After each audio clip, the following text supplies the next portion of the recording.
Ladies and gentlemen, it's Thursday and it's time for an alternative paper review.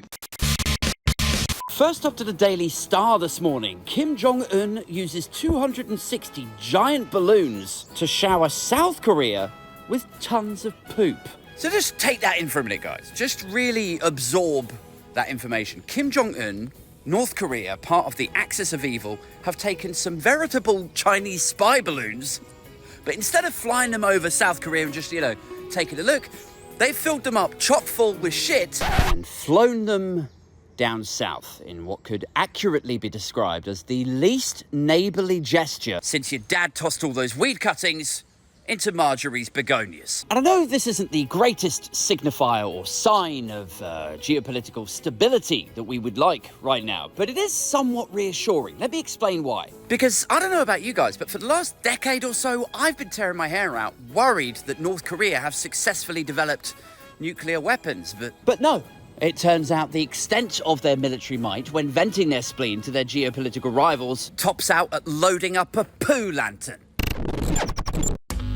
Over to the Sun now. Sunak rejects Nigel Farage Pact bid. This is a story that supposedly Nigel Farage, honorary president of the Reform Party, who have been nipping at the Tories' heels in the polls for the last year. Well, supposedly he has been in touch with Downing Street, better late than never, with a view to getting his ducks in a row to forming an election pact. Now, the political nerds among you will recall that back in the 2019 election, when he was head honcho for the Brexit Party, they stood down all of their candidates last minute in a pact with the Tories. Everyone loves to rewrite history, don't they? Like, Boris Johnson was a proven election winner. He got us an 80-seat majority. That is not what happened. What happened was the Brexit Party stood down. You no longer had that right-leaning vote split along like the Brexit Party and the Tories, and that allowed Johnson a clear run to win over those pro-Brexit constituencies. Now, I was saying ages ago, they'll probably just do the same thing again this time, A leopard never changes its spots and all that.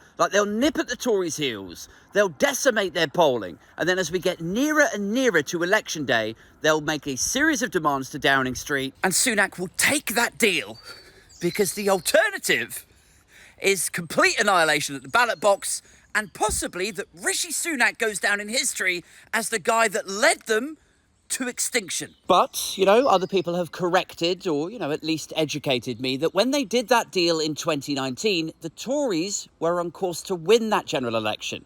So the Brexit Party had something to gain by doing the deal with them. Whereas now, they're not polling to win, right? So if they do a deal with the Tories, it's not like they're going to get their series of demands then rolled out in the first parliament. That is not going to happen. All that would happen is you would save a few Conservative safe seats.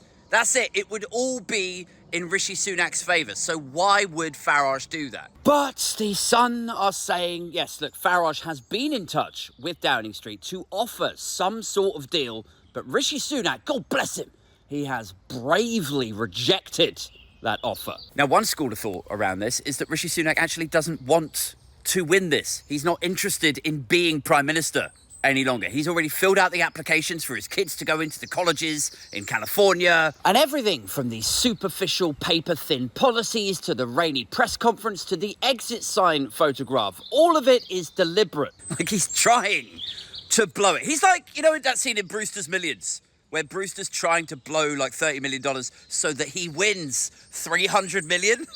And then his friend accidentally invests his money and then makes him another $30 million. And he's like, oh, no. I honestly think if Rishi Sunak's polling improved by 5 points today, I think he'd be devastated. I think he'd be just hollowed out. He'd be holding his plane tickets to San Francisco, sobbing.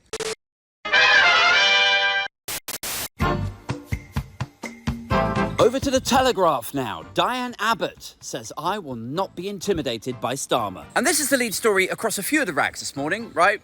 Diane Abbott, Labour's MP for Hackney and also a shadow cabinet minister in the Corbyn years. Well, she lost a whip, right, for writing something to do with Corbyn and anti-Semitism or something. Anyway, she's just had the whip restored, so she is now a member of the Labour Party. However, a newspaper tipped her off that she would no longer be the candidate for Hackney after representing Hackney for years. A lot of people saying, how could you consider anybody else for that seat? She's a great constituency MP. A lot of people saying the investigation's complete. You know, obviously you've given her the whip back, so what else is there to discuss? Now, this is where it gets funky, right? A newspaper, we still don't know which one, but a newspaper phoned Diane Abbott and tipped her off that Labour weren't going to put her forward as the candidate for Hackney. And so then she's come out saying, look, Starmer wants to get rid of me, but I'm not scared of Starmer. Conversely, Keir Starmer's saying, it's not really up to me. Like, no decision's been made about whether she could or couldn't be the candidate for Hackney. Like, what are you even all talking about? Apparently, this isn't even a decision for Keir Starmer at this stage. It's a decision for the National Committee. Or so I read. Now, here's where my head's at. I'm like, whoever that newspaper is, right, Diane Abbott needs to come out front and centre and go, yeah, it was the Times who told me that. It was the Telegraph. It was the Sun who briefed me. Because whoever that newspaper is, this could easily be them stirring to create drama, to create a massive problem out of basically nothing, to make Labour look unstable and just try and bring them down a few points. Now, it could be that Labour HQ were going to try to, silently get rid of her, and now they've got cold feet after they've seen the groundswell of support for her. But honestly, I wouldn't put it past this being like newspapers and being some sort of CCHQ, Telegraph, Sun kind of, Machiavellian operation. And honestly, if I was Diane Abbott, if I was in her position this morning, this week, do you know what I would do? I would put my hands up. I'd be like, do you know what? I'm going to be the candidate for the Green Party. That's what I would defect to the Greens. Because, I don't know, I feel like enough people in that constituency love her, right? She's beloved in that Hackney area. So if she moved to Green, I honestly think enough voters could follow her over there. And I really hope that the Greens are on the phone to her, begging her to defect to them. Although, I don't hold out much hope for that because the Green Party appear to have the media, PR and opportunity savvy of a dead hedgehog. Anyway, guys, that's it for this one. There's a new episode of the podcast coming off Patreon and out to everyone. That'll be out a little bit later. I'm doing an in-person meetup in London on Saturday, the 6th of July. If you want to get involved, have a look at the Patreon and YouTube community member stuff, things in the description below. All right? Peace. She's gonna move.